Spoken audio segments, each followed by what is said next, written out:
This game was not canceled because of COVID.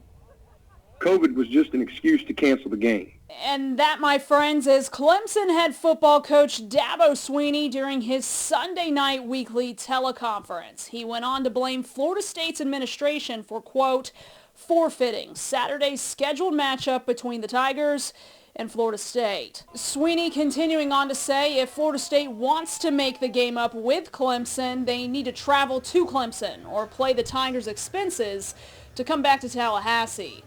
The Tigers athletic director said Saturday the total expenses of that trip were close to $300,000.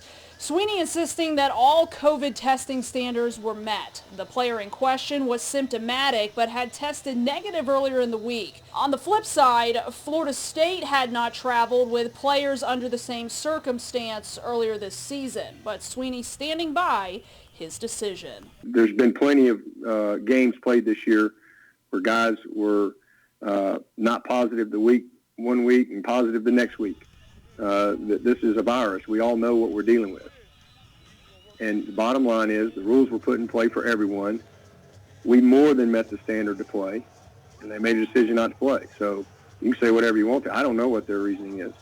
Florida State head coach Mike Norvell talked about how strict his program has been with players on ESPN after the game was canceled Saturday.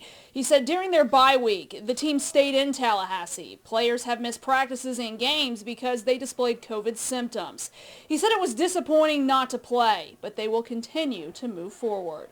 They understand what's in front of us, and we're going to continue to build, continue to do things to the best of our ability. And I just tell them to understand the disappointment, but adversity will show up through the course of every season. But it's also going to show up through the course of life. But how you respond to it will be what defines you.